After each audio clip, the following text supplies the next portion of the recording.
Everyone, एक बार फिर से आप सभी का स्वागत करते हैं आपके अपने इस चैनल पर। और आज की इस वीडियो में मैं लेकर आया हूं क्लास 10th के विज्ञान विषय का मॉडल पेपर प्रतिदर्श प्रश्न पत्र। ठीक है, इस प्रश्न पत्र में आप नए तरीके के क्वेश्चन देखने वाले हैं जो अभी तक बोर्ड परीक्षा में उस तरीके का बहुविकल्पी प्रश्न या फिर वर्णनात्मक प्रश्न देखने को नहीं मिला है। ये जो प्रतिदर्श प्रश्न पत्र है या मॉडल पेपर है, ये यूपी बोर्ड के द्वारा जारी किया गया है जो सत्र 2025 और 26 के लिए मान्य है। इस विषय का जो विषय कोड होता है वो कितना है, 931 है, और संकेतांक इस पेपर का कितना होता है, 824 होता है। ये जो पेपर है आपको 3 घंटा 15 मिनट में क्या करना है, सॉल्व करना है। और रही बात इसको कितना आप नंबर हासिल करेंगे इस पेपर को सॉल्व करके, तो कितना नंबर पाएंगे, 70 नंबर। और ये 70 नंबर 50 + 20 में क्या है, ये बटा हुआ है। आप ये भी जानते होंगे 20 नंबर होता है MCQ। क्या होता है ये, MCQ क्वेश्चन होता है, मल्टीपल चॉइस क्वेश्चन, यानी बहुविकल्पी प्रश्न करना है। और 50 नंबर का आपका क्या होता है, वर्णनात्मक प्रश्न होता है। सभी विषयों में जितने भी आपके 6 विषय हैं, उन सभी 6 विषयों में, है ना, जो विज्ञान का विषय है उसका पेपर का निर्देश अच्छे तरीके से पढ़ करके समझ करके ही आप पेपर को देंगे, है ना। इसलिए बेहद जरूरी हो गया कि इस मॉडल पेपर को हम क्या करें, समझाएं और बताएं। ठीक है, देखिए इसके निर्देश में सबसे पहला निर्देश क्या मिलता है करने को, प्रारंभ के 15 मिनट परीक्षार्थियों को प्रश्न पत्र पढ़ने के लिए क्या है, निर्धारित है। ठीक है, और पॉइंट नंबर 2 क्या है, प्रश्न पत्र जो है वो 2 खंडों में बटा है। कितने खंडों में, 2 खंड में, खंड अ और खंड ब। ये मेन खंड है भाई, ध्यान देना एकदम बारीकी से। खंड अ और खंड ब। जो खंड अ है वो बहुविकल्पी प्रश्न से है और खंड ब है वो वर्णनात्मक प्रश्न से है। ठीक है, पूरा पेपर हमारा 2 खंडों में बटा हुआ है। पहला खंड हमारा अ हो गया और दूसरा खंड हो जाएगा कौन, ब। खंड अ में सभी 20 बहुविकल्पी प्रश्न मिलेंगे और खंड ब में सभी वर्णनात्मक प्रश्न मिलेंगे। ठीक है, देखते हैं आगे। पॉइंट नंबर 3 में क्या मिलता है, खंड अ तथा ब 3 उपखंडों में बटा होता है। ये और जरूरी है जानना, है ना। हर एक खंड, खंड अ भी कितने खंड में बटा हुआ है, 3 उपखंडों में बटा हुआ है। इसी तरीके से खंड ब जो है वह भी 3 उपखंडों में बटा हुआ है। वह उपखंड फर्स्ट, सेकंड और थर्ड है। ये आप बिल्कुल याद रखेंगे। जिस तरीके से इसमें मार्किंग किया जाता है पेपर में, सेक्शन और सब सेक्शन, खंड और उपखंड, उनको उन्हीं सिंबल के साथ आप लिखेंगे। अपने मन से ABC लिखने की आवश्यकता आपको बिल्कुल भी नहीं होगी, है ना। 1 2 3 भी लिखने का कोई मतलब नहीं बनता। जब पेपर में स्वयं लिख करके आता है कि ये फर्स्ट है, ये सेकंड है, ये थर्ड है, तो आप वही करिएगा, अपने तरफ से कुछ भी नहीं। ठीक है, चलिए देखते हैं पॉइंट नंबर 4। प्रश्न पत्र के खंड अ में बहुविकल्पी प्रश्न है। ठीक है, जिसमें सही विकल्प का चुनाव कर OMR सीट में नीले अथवा काले, ध्यान रखिएगा, नीले अथवा काले बॉल पॉइंट पेन से सही विकल्प वाले गोले को पूर्ण रूप से क्या करना है, भर देना है ना। ध्यान रखना है, पूरा का पूरा गोला भरना है। जैसे ये ना पूरा आप ऐसे ऐसे डार्क करेंगे तो छोड़िएगा नहीं कहीं से कुछ भी, है ना, पूरा डार्क करेंगे इसको, कहीं से भी रिक्त नहीं छोड़ना है। ठीक है, एकदम अच्छे से उसको डार्क बना देंगे। ठीक, और दूसरी खास बात, अगर गलती हो गया तो आप व्हाइटनर नहीं लगाएंगे, नहीं तो वहाँ ब्लेड लेकर के स्क्रैच करने की आवश्यकता नहीं है। अब गलत हो गया तो कोई क्या कर सकता है ना। तो गलती होने से पहले आप सुनिश्चित कर लें कि आप जो काम करने जा रहे हैं वो आपका काम क्या है, बिल्कुल सही है, तभी आप पेन वहाँ चलाएं। नहीं तो आप वहाँ हल्का पेंसिल चला करके हल्का सा एकदम बिल्कुल, है ना, बच सकते हैं गलती को करने से। रफ कार्य कर लीजिए, उसके बाद फेयर कार्य आप कर सकते हैं, है ना। फिर अच्छा, इस गलती को सुधारने का एक तरीका हम बताते ये हैं कि जो ओमेआर सीट होता है आपका, उस ओमेआर सीट में 2 पार्ट होता है। एक पार्ट तो आपको गोला करना है, एक पार्ट में आपको ऑप्शन को यहीं कोने में लिखना होता है। जैसे पहले क्वेश्चन का ए सही है तो ए लिखेंगे आप, तो उसी ऑप्शन को सबसे पहले आप क्या करिए, पेंसिल से लिख दीजिए, है ना। इसमें कोई दिक्कत नहीं, आप पेंसिल से लिख दीजिए ABC जो भी आपका सही हो, है ना, क्वेश्चन के सामने। और उसी को देख देख करके आप ऊपर क्या करिए, डार्क करिए। जब ये आप कंफर्म हो लीजिए यहाँ पे ABC लिखने के बाद हमारा सारा ऑप्शन सही है, तो यहाँ आप डार्क करके फाइनल कर दीजिए। ठीक है, इतना बारीकी नहीं बरतेंगे तो गलत होने की संभावनाएं आपके पास बहुत होता है, क्योंकि एग्जामिनेशन के समय हम डिप्रेशन में रहते हैं, थोड़ा डरते हैं ना, इस वजह से भी थोड़ा सा गलती होने की संभावना होती है। आपको स्ट्रेस लेना नहीं है, एकदम रिलैक्स माइंड से होकर के परीक्षा की तैयारी करिएगा और रिलैक्स माइंड के साथ ही आपको क्या करना है, सारे क्वेश्चन का जवाब देना है। ठीक है, चलिए बढ़ते हैं पॉइंट नंबर 5 की ओर। खंड ए में बहुविकल्पी प्रश्न हेतु प्रत्येक प्रश्न के लिए एक अंक निर्धारित है, यानी जितना भी बहुविकल्पी प्रश्न आप करेंगे उन सभी बहुविकल्पी प्रश्नों से आपको कितने कितने नंबर मिलेंगे भाई, एक एक नंबर मिलेगा, है ना। ऐसे ही पॉइंट नंबर 6 कहता है खंड ब में वर्णात्मक प्रश्न है। आपको क्या करना है, खंड ब के बारे में अगर बात करें हम तो सभी के सभी क्या होंगे, वर्णात्मक प्रश्न होंगे। वर्णात्मक का मतलब ये होता है आपको लिख लिख करके उत्तर देना है ना, कॉपी में आपको लिखना है, जो बोर्ड वाली कॉपी मिलेगी उस कॉपी में आपको लिखना है। और यार सीट का काम यहाँ पे खत्म हो गया है ना, खंड ए का सारा काम आप खत्म कर दिए हैं। अब बचता है खंड ब जिसमें वर्णात्मक प्रश्न आपको क्या करने हैं। ठीक है, पॉइंट नंबर नेक्स्ट यहाँ देखने को मिला, प्रत्येक प्रश्न के सम्मुख उनके अंक निर्धारित अंक दिए गए, यानी उनके सामने ही उन अंकों को लिख दिया गया कौन कितने नंबर का है। अब यहाँ देखेंगे नेक्स्ट, खंड ब के प्रत्येक उपखंड के सभी प्रश्न एक साथ करना आवश्यक, यही सबसे ज़्यादा जरूरी चीज़ है समझना भाई, इसको तो बिल्कुल गलती करने का सोचिएगा भी मत, है ना। खंड ब के प्रत्येक उपखंड, ध्यान रखिएगा, खंड ब मतलब वर्णात्मक का, प्रत्येक उपखंड मतलब ब का अगर आप फर्स्ट कर रहे हैं, ठीक है, पेज नंबर 5 पर, तो आप इसका बचा हुआ हिस्सा, मान लीजिए फर्स्ट में कितने 1 2 3 क्वेश्चन रहा हो, तो ऐसा मत करिएगा कि कहीं और जा करके किसी और प्रश्न के उपखंड के साथ लिख दें, है ना। अगर पहला सेलेक्ट हुआ तो उसके सारे के सारे क्वेश्चन उस उपखंड के सभी क्वेश्चन वहीं करिएगा, कहीं और नहीं, है ना। हमारा बात बस इतना सा है कहना कि जो पेपर में जिस क्रम में हो बिल्कुल उसी क्रम में लिख करके सॉल्व करके पेपर को फाइनल करना है। ज़्यादा दिमाग नहीं लगाना, मुझे नहीं आ रहा है तो हम उसको आगे जाके कहीं करेंगे, ऐसा करने से होगा क्या दिक्कत बता दें हम पहले। विज्ञान विषय के इस कॉपी को, एग्जामिनेशन की कॉपी को 2 टीचर साइन करते हैं। कितने टीचर साइन करेंगे, 2 टीचर। अब बायोलॉजी और जीव विज्ञान जो है आपका वो तो है ही। अब बायोलॉजी और जीव विज्ञान के साथ साथ कौन, रसायन विज्ञान का जो पोर्शन होता है वो कोई एक टीचर साइन करेगा। बचा कौन, भौतिक विज्ञान, वो कोई और साइन करेगा। इसीलिए यहाँ मना किया जाता है कि एक उपखंड का प्रश्न आप वहीं करिए, अगर कहीं और जा करके किसी और विषय के साथ कर देंगे ना तो होगा ये कि वो क्वेश्चन कोई साइन नहीं करेगा, छूट सकता है। तो अपने पैर पे कुल्हाड़ी क्यों मारना, है ना।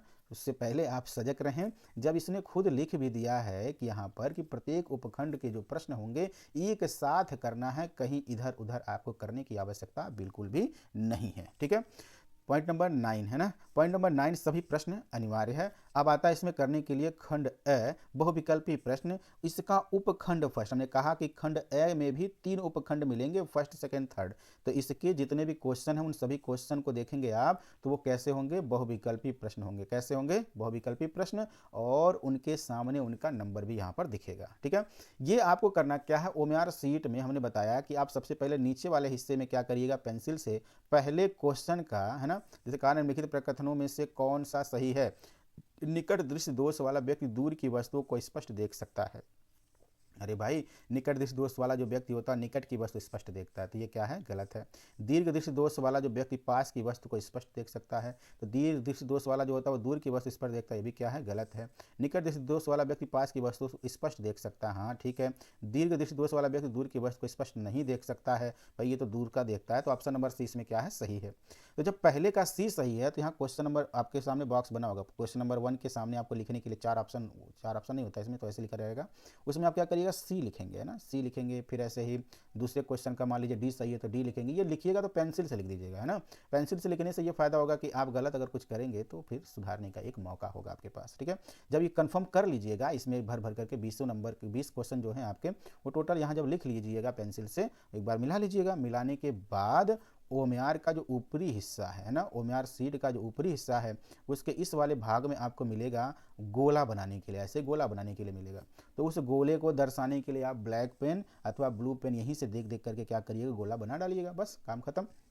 अगर ऐसे करेंगे तो कुछ दिक्कत का सामना आपको करना नहीं पड़ेगा। ठीक है, इस तरीके से क्वेश्चन नंबर 2 भी आप देखिएगा, 1 नंबर का दिया, प्रतिरोधकता में कब परिवर्तन नहीं होता। अच्छे अच्छे सवाल हैं, बिल्कुल एकदम जान लीजिए। ये भी सवाल आपके बहुत ही अच्छा सा है। और क्वेश्चन नंबर 4 आप देखेंगे, ये भी क्या है, एकदम बेहतरीन तरीके का क्वेश्चन है। अगर इस तरीके का पेपर में आ गया तो बहुत सारे बच्चे क्वेश्चन गलत कर सकते हैं, है ना। इसलिए सावधानी पूर्वक तैयारी करिएगा। बचे हुए आपके पास 70-80 दिन हैं। अगर बेहतर तरीके से पढ़ाई करेंगे, तैयारी करेंगे, तो इस तरीके के क्वेश्चन को आप क्या करेंगे, समझ पाएंगे और उसका सही जवाब दे पाएंगे, है ना। ये सब देखिएगा, छोटे मोटे सवाल दिख रहे हैं, लेकिन इन सबको आपको क्या करना है, सॉल्व करने के बाद कहीं उत्तर आप दे पाएंगे, है ना। ये भी देखिए क्वेश्चन नंबर 6 तो दिया है, ये भी आपको क्या करना है, सॉल्व करना है। बिना सॉल्व के आप इसको टिक नहीं कर सकते कि कौन सा ऑप्शन सही है। ठीक है, आगे देखिए, एक है चित्र, यहाँ पर इस चित्र से आधारित सवाल, इस तरीके का क्वेश्चन पे भी आप फोकस करिएगा कि डायग्राम बना होगा और डायग्राम से कैसे जवाब हम देंगे, है ना। ये भी हो गया एक नए तरीके का क्वेश्चन। इसलिए हम कह रहे थे कि जो मॉडल पेपर है, वो मॉडल पेपर सच में पहले के अपेक्षा क्या है, डिफरेंट टाइप का क्वेश्चन अगर आ रहा है। इसमें आपको अलग अलग तरीके के चित्र पर सवाल पूछे जा सकते हैं, सुमेलित करने पर आधारित सवाल पूछ सकते हैं, और इसी के साथ साथ कथन पर आधारित क्वेश्चन पूछा जा सकता है ना। देखिए भी आ रहा है, अब यही है, इसमें आपका, इसमें कई ऑप्शन, दो ऑप्शन सही है। निम्न क्या, खंड उपखंड सेकंड आ गया, कौन सा, उपखंड सेकंड। ये ऊपर तो भौतिक विज्ञान का था, ये 7 सवाल आपको 7 बहुविकल्पी प्रश्न भौतिक विज्ञान से मिल गया। अब आता है ये किससे, रसायन विज्ञान से। और रसायन विज्ञान में कुल कितने सवाल बनेंगे, 6 सवाल बनेंगे, है ना। ये कुल कितने सवाल होंगे, 6 सवाल होंगे। निम्नलिखित में से कौन से ऊष्माशोषी प्रक्रम है, ये आप, ये जो है ना रसायन विज्ञान का, इससे संबंधित सवाल है। और रसायन विज्ञान के कुल 6 सवाल यहाँ पे पूछे जाएंगे।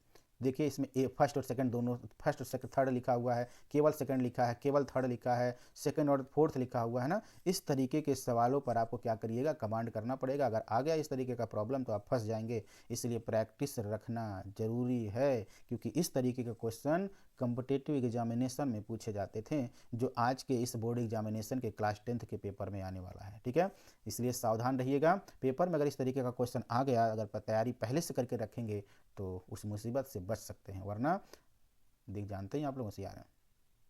अब देखिए प्रश्न नंबर 9 है, कथन एक में दिए गए प्राकृतिक स्रोत का सुमेलन कॉलम बी में दिए गए उनके अम्लों से कीजिए। भाई संतरा में कौन सा अम्ल पाया जाता है, इमली में कौन सा अम्ल पाया जाता है, सिरका में कौन सा अम्ल पाया जाता है, टमाटर में कौन सा अम्ल पाया जाता है।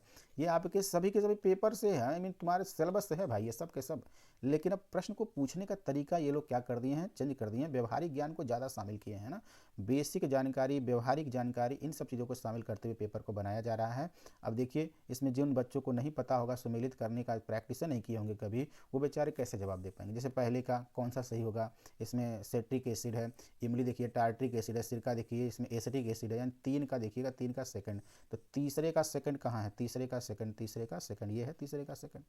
इसमें देखिए और कोई तीसरे का सेकंड बना हुआ भाई, तीसरे का सेकंड देखिए यहाँ भी बना हुआ, यानी 2 ऑप्शन में इस तरीके का है। अब जरा इन दोनों को मिला लीजिए, ये ऐसे भी पहचानते हैं। ठीक है, सारा का सारा जवाब अगर नहीं पता है, 3 पता कर लीजिए, ऑटोमेटिक आपको पता है, उसमें खोजते रहिए कौन किसके साथ है। अब देखिए पहले का चौथा संतरे का टार्टरिक एसिड के साथ कॉम्बिनेशन, या फिर टमाटर का होता है जी ऑक्जेलिक एसिड, चौथे का फर्स्ट से होगा, चौथे का फर्स्ट के साथ, चौथा फर्स्ट, ये देखिए, है ना। तो इसमें ऑप्शन नंबर डी आपका सही होगा, है ना। तो ऐसे आपको पहचानने आना चाहिए, जब आप पहचानेंगे तो आसानी से क्या करेंगे, टिक कर लेंगे। अब देखिए इसमें अभिकथन तर्क, इस तरीके का क्वेश्चन आ गया, एकदम डेंजरस सा, बच्चे पढ़ करके ही दिमाग चकरा जाएगा, बेचारे करेंगे क्या, है ना। तो प्रैक्टिस पहले से होना चाहिए। अभिकथन sodium hydrogen carbon anti acid का एक संघटक है। तर्क क्षारीय होने के कारण यह पेट में अम्ल की अधिकता को उदासीन करके राहत पहुंचाता है। उपरोक्त के आधार पर सही विकल्प का चयन कर दीजिए भाई, यानी ये जो अभिकथन और तर्क, उसके आधार पर इसमें कौन सा सही है। कहा है ऑप्शन नंबर ए अभिकथन सही है परंतु तर्क गलत है। ये तो भाई अच्छी बात नहीं है, क्षारीय होता है ये बिल्कुल, है ना। अभी देखिए सोडियम हाइड्रोजन कार्बोनेट Na, अरे चल जाओ मेरे लाल, NaHCO3, ये सोडियम हाइड्रोजन कार्बोनेट होता है। ये क्या है, एंटी एसिड है, मतलब अगर इसको हम क्या कर दें, ये साल्ट है, इसको ले आकर अगर हम क्या करते हैं, एसिड के साथ रिएक्ट कराएं तो एसिड का एसिडिटी थोड़ी सी क्या होती है, कंट्रोल होती है। ठीक है, संघटक है, समझ में आता है। तर्क क्या है, क्षारीय होने के कारण, ये बेसिक भी होता है, क्षारीय होने के कारण पेट की अम्लता, यानी मीन अगर हमारे पेट में एसिड ज़्यादा बन गया है तो अगर इसको हम खा जाएं तो ये क्या कर सकता है, हमारे एसिडिटी को कंट्रोल कर सकता है। बिल्कुल तर्क भी सही है। तो कथन क्या कहा, अभिकथन सही है परंतु तर्क गलत, ना तर्क तो सही है भाई, है ना। अभिकथन और तर्क दोनों सही है, तथा तर्क अभिकथन का सही स्पष्टीकरण है। भाई देख लो, तर्क अभिकथन का सही स्पष्टीकरण बिल्कुल सही है। अभिकथन गलत, ना गलत नहीं है, अभिकथन और तर्क दोनों गलत, ये भी बिल्कुल गलत है ना। तो ऑप्शन नंबर बी इसमें क्या है, सही जवाब है। तो आप पढ़ेंगे, जब समझेंगे, अच्छे से तर्क निकालेंगे, निष्कर्ष तक पहुंचेंगे, तब सही उत्तर का जवाब पाएंगे, है ना। आसान नहीं है अगर इस तरीके का क्वेश्चन आ गया पेपर में तो, ठीक है। इसलिए सावधानी पूर्वक पढ़िएगा, अच्छे तरीके से पढ़िएगा। देखिए आगे क्या कहता है, यहाँ पे एक और क्वेश्चन है, इलेक्ट्रॉनिक विन्यास कर दे, खतरनाक क्वेश्चन। 3 तत्व एक्स वाई और जेड के इलेक्ट्रॉनिक विन्यास, एक्स का क्या भाई 2,8 है ना, एक एक्स है जिसका इलेक्ट्रॉनिक विन्यास 2,8 हो गया, 2,8। ऐसे ही वाई का 287 है और जेड का 282 है। निम्नलिखित में से कौन सा कथन सही है? यक्स एक धातु है, ना ना ना, यक्स धातु नहीं। बाहरी सेल में अगर 8 इलेक्ट्रॉन है तो ये तो भाई अक्रिय हो गया है ना, क्या ये अक्रिय है। वाई धातु है, वाई धातु नहीं अधातु, बाहरी सेल में 4 से अधिक हो गया तो अधातु होगा, है ना। जड़ जड़ एक अधातु है, बिल्कुल गलत बात। जड़ क्या यहाँ पर धातु है, धातु है ये जड़, है ना। बाहरी सेल में कितना इलेक्ट्रॉन है? 2 इलेक्ट्रॉन है, इसलिए वो क्या होगा? धातु होगा। वाई अधातु और जड़ एक धातु है, बिल्कुल सही है ये, है ना। वाई क्या है? अधातु है और जड़ क्या है? धातु है। तो जब पहचानेंगे तो जवाब देंगे, नहीं पहचानेंगे तो कैसे जवाब दे पाएंगे, ठीक है। आगे देखिए सवाल नंबर 12 कहता है कि इसका क्या है, यहाँ पर क्षारीय केमिनोफोर के साथ इसको हीट कर दिया गया तो एल्कोहल कन्वर्ट हो गया किसमें? एसिडिक एसिड में। उपरोक्त अभिक्रिया में क्षारीय केमिनोफोर किस रूप में कार्य करता है? ये तो भाई यहाँ पे एक तो उत्प्रेरक है, क्या है ये? उत्प्रेरक है, इसी के वजह से अभिक्रिया हुआ है, अन्यथा नहीं होता। तो ये आपको पहचानने आना चाहिए। ब्यूटेनिक अम्ल का इसमें सही सूत्र आपको पहचानना है ना, इस तरीके का पीछे भी क्वेश्चन आ चुका है प्रीवियस ईयर में, लिखे, ठीक है। आगे देखिए अब इसमें क्या ना, अब आ गया ये उपखंड थर्ड। उपखंड थर्ड की कहानी देख लीजिए। उपखंड थर्ड में यदि लार में एमाइलेज की कमी हो तब मुख्य गुहा में कौन सी घटना प्रभावित होगी, है ना। यहाँ देख सकते हैं स्टार्च शर्करा में विघटित हो जाता है ना। ये है यहाँ पे सही जवाब बी वाला। तो इस तरीके से आपको मिलेगा एक एक नंबर के, इसमें कुल कितने क्वेश्चन मिल जाएंगे? 7 क्वेश्चन मिलेंगे। बायो में कितने? 7। भौतिक विज्ञान में कुल कितने? 7। और रसायन विज्ञान में कुल कितने? 6। तो 7 7 14 6 कितना हो जाएगा? 20 हो जाएगा, 20 नंबर ऐसे ही कम। इसमें भी देखिए अभिकथन वर्णन इस तरीके का क्वेश्चन पूछा गया है, तो आप पढ़ेंगे, तर्क निकालेंगे, निष्कर्ष तक पहुँचेंगे तब कहीं जवाब दे पाएंगे, अन्यथा नहीं दे पाएंगे। इसमें देखिए सुमेलित करने वाला फिर से क्वेश्चन आ गया है ना। तो जो बहुविकल्पी प्रश्न आता था इसके पहले बेहद सिंपल लेकिन इसमें क्या कर दिया गया, अब थोड़ा सा कठिनाई का स्तर बढ़ाया गया है। वही बच्चे इसका जवाब देंगे जो मेहनत करते हैं, पढ़ते हैं ज़्यादा, है ना। सवाल नंबर 17 में भी देखिए बहुविकल्पी चित्र देकर के पूछ लिया गया है ना। 18 में देख सकते हैं यहाँ पर गोल झुर्रीदार से संबंधित कुछ क्वेश्चन है, मेंडल के नियम पर आधारित, है ना। तो इसको भी आप अच्छे तरीके से पढ़े रहेंगे तो इस पर भी बहुविकल्पी प्रश्न मिलता ही करने के लिए। यहाँ देखने में चित्र किससे संबंधित है, यहाँ पे देख सकते हैं अमीबा का यह डायग्राम बना करके इसमें कुछ चीज़ें पूछी गई हैं। अमीबा में उत्सर्जन पूछा है, अमीबा कोशिका विभाजन दिखाया है, अमीबा में पोषण दिखाया, अमीबा में जनन। तो ऑप्शन नंबर डी इसमें है सही जवाब। अमीबा में नहीं नहीं, ये तो विखंडन नहीं है, ये तो भोजन को किस तरीके से ग्रहण कर रहा है। तो अमीबा में पोषण दिखाया है, क्या दिखाया? अमीबा में पोषण। ऑप्शन नंबर सी सही है। ऊर्जा का प्रवाह देखिए यहाँ पे आपका हमारा पर्यावरण एक चैप्टर है लास्ट में, उससे संबंधित क्वेश्चन पूछा गया। बहुदिशीय एक दिशिक होता है ना, कैसा होता है? एक दिशिक होता है। ऊर्जा का प्रवाह एक दिशिक होता है। अब आता है खंड ब, जो कि आप जानते हैं वर्णात्मक प्रश्न से संबंधित है। ये देखिए इस तरीके का खतरनाक सवाल, आधा आधा नंबर पे इसने क्या कर दिया, ब्रेक कर दिया। कुल कितने नंबर का है ये? 4 नंबर का। हर एक क्वेश्चन इसमें 4 4 नंबर का है। लास्ट में मिलेगा आपको कितने नंबर का? 6 नंबर का क्वेश्चन मिल जाएगा करने के लिए, ठीक है। अब देखिए ये चार्ट कहा जाता है बच्चों से याद करने के लिए, वस्तु कहाँ रखा जाता है, प्रतिबिंब कहाँ बनता है, उस पर आधारित सवाल का ये चार्ट बना दिया गया। तो जो बच्चे पढ़े होंगे, समझे होंगे, तुरंत ए और बी को क्या कर लेंगे, यहाँ पर फिलअप करके कंप्लीट कर लेंगे, ठीक। आगे देखिए क्या है कहानी नेक्स्ट सवाल में। यहाँ पे वर्षा से संबंधित सवाल पूछ लिया गया। वर्षा कहाँ भाई? देखिए वर्षा के पश्चात आकाश में इंद्रधनुष का निर्माण प्रक्रिया का सचित्र वर्णन कर दीजिए। इंद्रधनुष कैसे बनता है ये बताना है आपको, है ना। पूर्णांतरिक परावर्तन 2 बार होता है यहाँ पे। एक और घटना यहाँ होती है जिसे कहते हैं क्या चीज़? अपवर्तन। अपवर्तन और पूर्णांतरिक परावर्तन की वजह से यहाँ पे क्या होता है? इंद्रधनुष का निर्माण होता है ना। निम्नलिखित चित्र को देखकर दिए गए प्रश्नों का उत्तर, ये भी देखिए कितने नंबर का है? 4 नंबर का है। यहाँ पे मध्यमा तर्जनी, इसका मतलब ये हुआ फिल्मिंग के बाएं हाथ के नियम को यहाँ पे उस पर आधारित सवाल पूछ लिया गया। ये देखिए भू संपर्क तार का क्या कार्य होता है ना। इस तरीके का क्वेश्चन करते करते अब देखिए इधर 3 नंबर का, ये 3 नंबर का, और एक क्वेश्चन आपको मिलेगा 6 नंबर का। लेकिन इसमें कमाल की बात है 6 नंबर वाला सवाल आपको हमेशा ऑप्शन में देने को मिलेगा, देखने को मिलेगा। एक को आपको करना है तो 6 नंबर बन जाएगा, 3 3 6, और नीचे के क्वेश्चन को कर देंगे तो भी उसमें से कोई एक, तो कोई भी क्या होगा? 6 नंबर हो जाएगा। मतलब आपको ये तीनों करेंगे तब 6 नंबर मिलेगा, है ना। 2 2 नंबर पर बटा हुआ है, ऊपर 2 क्वेश्चन है वो जो 3 3 नंबर पर बटा हुआ है, तो 6 नंबर हो जाएगा। फिर आता उपखंड सेकंड, है ना। ये देखिए केमिस्ट्री का क्वेश्चन है, ये बेहद खतरनाक कहानी की तरह। आप इसको पढ़ेंगे, समझेंगे, तब केमिकल रिएक्शन के बारे में जवाब दे पाएंगे, है ना। एक यौगिक सी अणु C2H4O2 सोडियम धातु से अभिक्रिया करके यौगिक R बनाता है ना। अब सोडियम धातु से अभिक्रिया आपको कराना, C2H4O2 क्या है ना। तो ये जब तक आप केमिकल रिएक्शन को अच्छे से पहचानेंगे नहीं, इन सब चीज़ों का जवाब आप नहीं दे पाएंगे, है ना। तो क्या दिखा, ये गैस मुक्त होता है जो पाप दहन के साथ ही जलती है ना। अगर R बनने को बन जाए, ठीक है, उसके साथ जो गैस मुक्त होता है यानी हाइड्रोजन गैस निकलता है इसमें, तो उससे संबंधित ये क्वेश्चन अगर आप पढ़ेंगे, रिएक्शन देखेंगे, तो सारी जवाब आपको मिल जाएंगे करने को। ये भी देखिए 4 क्वेश्चन इसमें बना होगा, 4 नंबर का आपका ये है, ठीक। फिर आता है ऐसे ही 4 नंबर का और भी केमिकल रिएक्शन। एक बात जान लीजिए, पेपर में केमिकल रिएक्शन ज़्यादा पूछने की संभावना है। आपको चाहे इस तरीके का वर्णात्मक प्रश्न पर आधारित केमिकल रिएक्शन पूछ लिया जाए, नहीं तो इस तरीके से टिप्पणी वगैरह लिखने पर। देखिए टिप्पणी लिखने का भी सवाल के आने की संभावना बेहद बहुत ही ज़्यादा है ना। टिप्पणी भी आता है और केमिकल रिएक्शन भी आएगा करने के लिए। भाई पढ़ेंगे अच्छे से, तैयार करेंगे तो सारा का सारा नंबर आप गेन कर सकते हैं। 100 नंबर का बात होता है। अब देखिए लिमिटेड रासायनिक समीकरण को क्या करना है, संतुलित रासायनिक समीकरण लिखना है। ये शब्दों में है। अब आप केमिकल फार्मूला नहीं समझेंगे तो फिर केमिकल रिएक्शन लिख नहीं पाएंगे, और केमिकल रिएक्शन नहीं लिख पाएंगे तो भाई बैलेंस भी नहीं कर पाएंगे, है ना। ये 6 नंबर है आपका, है ना। 6 नंबर है। इनको क्या करना है आपको, पहले तो अणुसूत्र के रूप में लिखेंगे। जैसे एक CaOH का होल ट्वाइस आप इसको लिखेंगे, है ना। CaOH का होल ट्वाइस हो जाएगा। CH होल ट्वाइस प्लस इसमें क्या जोड़ देना है आपको, कैल्शियम हाइड्रोक्साइड CO2 जोड़ना है, जिसे हम कहते हैं क्या, कार्बन डाइऑक्साइड। ये क्या बना लिया भाई, कैल्शियम कार्बन बना लिया, CaCO3 बना लिया, CaCO3 बना लिया, और साथ में क्या मुक्त कर देता है, जल, H2O। तो आपको अगर ये पता रहेगा केमिकल रिएक्शन तो आराम से इनको लिख करके क्या कर सकते हैं, बैलेंस कर सकते हैं। देखिए 2 हाइड्रोजन 2 हाइड्रोजन, 3 1 4 ऑक्सीजन, 2 2 4, ऑलरेडी ये क्या रिएक्शन बैलेंस है ना। आते हैं नेक्स्ट उपखंड 3 की ओर। उपखंड थर्ड में क्या बातें बताई गई हैं यहाँ पे प्रश्न नंबर 8 में। निम्नलिखित पैराग्राफ को ध्यानपूर्वक पढ़ करके तो इसमें आप जवाब दी। देखिए इसमें अब पैसेज आ रहा है भाई, पैसेज अगर इस तरीके का क्वेश्चन होगा तो कैसे करोगे आप। देखिए पैसेज को पूरा पढ़ सकते हैं, जैसे अदर हिंदू वगैरह में आता है, पैसेज पढ़ने के बाद फिर नीचे क्वेश्चन दिया जाता है। ठीक, इसमें भी आपको क्या करना है, उसका जवाब देना होगा। ठीक है। प्रश्न नंबर 10 से निम्नलिखित में अंतर स्पष्ट कर दीजिए भाई। उत्पादक और उपभोक्ता में अंतर क्या होता है, द्वितीय उपभोक्ता और तृतीय उपभोक्ता में क्या अंतर होता है, ये सब बेसिक चीज़ें हैं। एक बात और बता दें, हमारा पर्यावरण एकमात्र ऐसा चैप्टर जिसे सीधे एकदम कंफर्म 5 नंबर आने वाला है ना। तो ये भाई छोड़िएगा मत, इसको अच्छे से तैयार कर डालिएगा। ओजोन देखिए आ गया है, मानव पाचन तंत्र स्वच्छ नामांकित चित्र, ये आपका बायोलॉजी का है ना। ये आप देख सकते हैं 6 नंबर का चित्र वगैरह बना करके डिटेल में लिखेंगे तो 4 नंबर पा जाएंगे। कॉलम ए कॉलम बी को क्या करना है, सुमेलित करना है। सुमेलित करने पे बताइए 6 नंबर आपका 1 नंबर का बटा हुआ तो अच्छा है। अगर जिसको ये आएगा वो यही करेगा ताकि इसमें पूरा पूरा सही नंबर उसको मिल जाए। ये आपका रहा 11वां क्वेश्चन, और इसके बाद तो यहाँ पे